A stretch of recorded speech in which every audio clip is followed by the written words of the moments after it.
नमस्कार प्यारे बच्चों, आज हम पाठ पंच परमेश्वर पढ़ेंगे।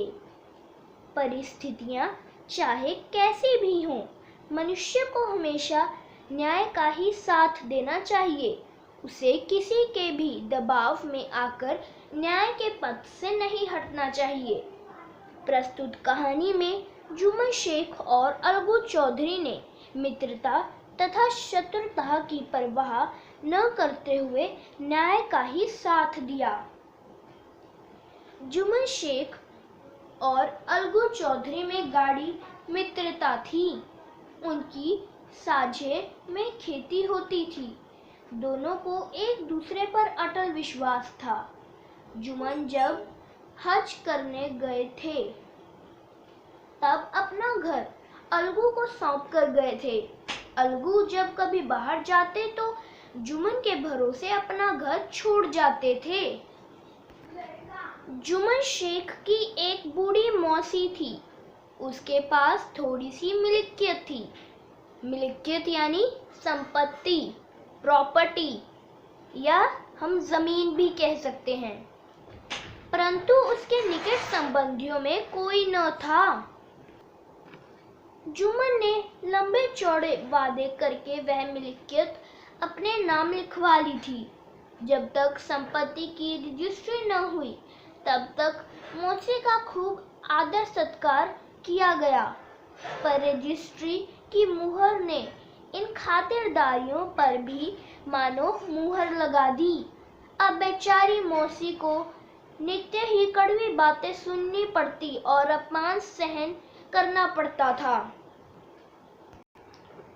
कुछ दिन तक मौसी ने सुना और सहा, पर जब न सहा गया तो जुम्मन से शिकायत की और अगले अलग रहने के लिए गुजारे की मांग की। जुम्मन ने उत्तर दिया, रुपया क्या यहाँ फलते हैं? मौसी ने नम्रता से पूछा, मुझे कुछ रूखा सूखा चाहिए कि नहीं? जुम्मन ने गंभीर स्वर में जवाब दिया, तो कोई यह थोड़े ही समझ जा था कि तुम मौत से लड़कर आई हो। मौसी बिगड़ गई और उसने मामला पंचायत में पेश करने की धमकी दी। जुम्मन हंसकर बोला, हाँ, जरूर पंचायत करा लो, फैसला हो जाए। मुझे भी यह रात दिन की खटपट पसंद नहीं। पंचायत में किसकी जीत होगी, इस विषय में जुम्मन को कुछ भी संदेह नहीं था। सभी गांव वाले उसका एहसान मानते थे। ऐसा कौन था जो उसे अपना शत्रु बनाने का साहस कर सके? संध्या समय एक पेड़ के नीचे पंचायत बैठी। जुम्मन शेख ने पहले ही सारा प्रबंध कर रखा था। पंच लोग बैठ गए तो बूढ़ी मौसी ने उनसे विनती की, पंचों, आज 3 साल हुए मैंने अपनी सारी जायदाद अपने भांजे जुम्मन के नाम लिख दी। इसे आप लोग जानते ही होंगे। जुम्मन ने मुझे जीवन भर रोटी कपड़ा देने कबूल किया था। साल भर तो मैंने रो धोकर काटा, पर अब दिन रात का रोना नहीं सहा जाता। अब न पेट को रोटी मिलती है न तन को कपड़ा। आप लोग जो राह निकाल दो उसी पर चलूंगी। मैं पंचों का हुक्म सिर माथे चढ़ाऊंगी। सरपंच किसे बनाया जाए, इस बात को लेकर जुम्मन शेख और मौसी में कुछ कहा सुनी हो गई।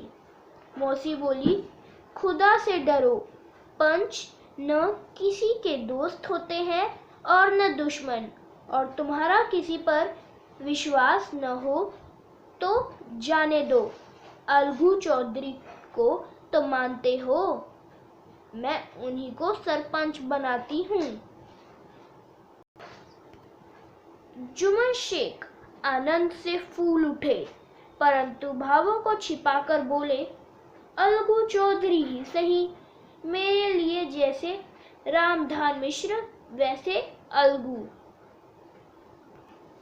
जुमन को पूरा विश्वास था कि अब बाजी मेरी है, पर जब अलगू चौधरी ने जुमन से जिरह शुरू की तो एक एक प्रश्न जुमन के हृदय पर हथौड़े की चोट की तरह पड़ने लगा। जुमन चकित थे कि अलगू को क्या हो गया है। अभी यह मेरे साथ बैठा कैसी कैसी बातें कर रहा था, इतनी ही देर में ऐसी काया पलट होगी कि मेरी जड़ें खोदने पर तुला है। क्या इतने दिनों की दोस्ती कुछ भी काम न आएगी?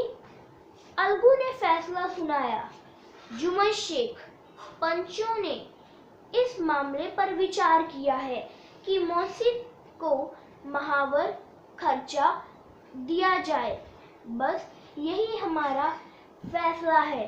अगर जुमन को खर्च देना मंजूर नहीं तो रजिस्ट्री रद्द समझी जाएगी।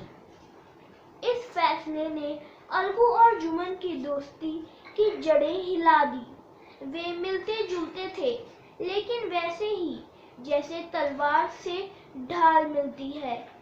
जुमन के चित्त में मित्र की कुटिलता आठों पहर खटका करती थी।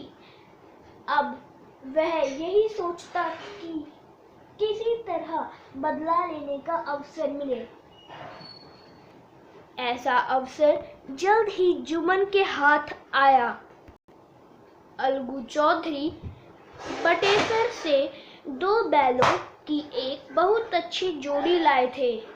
देवयोग से जुमन की पंचायत के 1 महीने बाद इस जोड़ी का एक बैल मर गया। अब अकेला बैल किस काम का था? निदान यह सलाह ठहरी कि इसे बेच देना चाहिए। गांव में एक समझू साहू थे। वह इक्का हाँकते थे। गांव से गुड़ घी लादकर मंडी ले जाते, मंडी से तेल नमक भरकर लाते और गांव में बेचते। इस बैल पर उनका मन लहराया। उन्होंने सोचा कि यह बाल हाथ लगे तो दिन भर बेखटके 3 खेप हों। आजकल तो एक ही खेप के लाले पड़े रहते हैं। बैल देखा, मोल तोल किया और उसे लाकर दीवार पर बांध दिया। 1 महीने में दाम चुकाने का वादा ठहरा। चौधरी को भी गरज थी ही, घाटे की परवाह न की। समझू साहू ने नया बैल पाया तो लगे रग देने। वह दिन में 3-3, 4-4 खेप करने लगे। न चारे की फिक्र थी न पाने की, बस खेपों से काम था। मंडी ले गए, वहां कुछ रूखा सूखा सामान सामने डाल दिया। बेचारा जानवर अभी दम भी न ले पाया था कि फिर जोत दिया। अलगू चौधरी के घर तो चैन की बांसुरी बजता था। कहाँ वह सुख चैन, कहाँ यहाँ आठों पहर की खपत। महीने भर में वह पिस सा गया। एक दिन चौथी खेप में साहू ने दूना बोझ लादा। दिन भर का थका जानवर पैर न उठते थे, पर साहू को जल्दी पहुंचने की फिक्र थी, इसलिए उन्होंने निर्दयता से कई कोड़े फटकारे। बैल धरती पर गिर पड़ा और ऐसा गिरा कि फिर न उठा। इस घटना को हुई कई महीने बीत गए।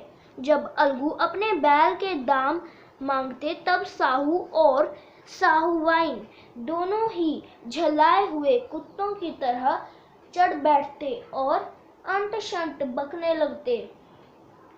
दोनों ने परामर्श किया कि इस तरह सिर फुटोवल से काम नहीं चलेगा, पंचायत करा लो। जो कुछ तय हो जाए उसे स्वीकार कर लो। साहू जी राजी हो गए। अलगू ने भी हामी भर दी। पंचायत बैठी तो रामधान मिश्र ने कहा, बोलो चौधरी, किसे सरपंच चुनते हो? अलगू ने दीन भाव से कहा, समझू साहू ही चुन ले। समझू खड़े हुए और कड़क कर बोले, मेरी ओर से जुम्मन शेख।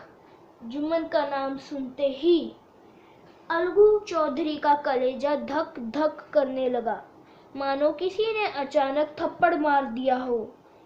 किसी ने पूछा, क्यों चौधरी, तुम्हें कोई उज्र तो नहीं? चौधरी ने निराश होकर कहा, नहीं, मुझे क्या उज्र होगा। सरपंच का मुख्य आसन ग्रहण करते हुए शेख के मन में अपनी जिम्मेदारी का भाव पैदा हुआ। उन्होंने सोचा, मैं इस वक्त न्याय और धर्म के सर्वोच्च आसन पर बैठा हूँ। मेरे मुंह से इस समय जो कुछ भी निकलेगा वह देववाणी के सदृश है। अतः मेरा सत्य से जो भर भी हटना उचित नहीं। पंचों ने दोनों पक्षों में सवाल जवाब किए। अंत में जुम्मन ने फैसला सुनाया, अलगू चौधरी और समझू साहू, पंचों ने तुम्हारे मामले पर अच्छी तरह विचार किया।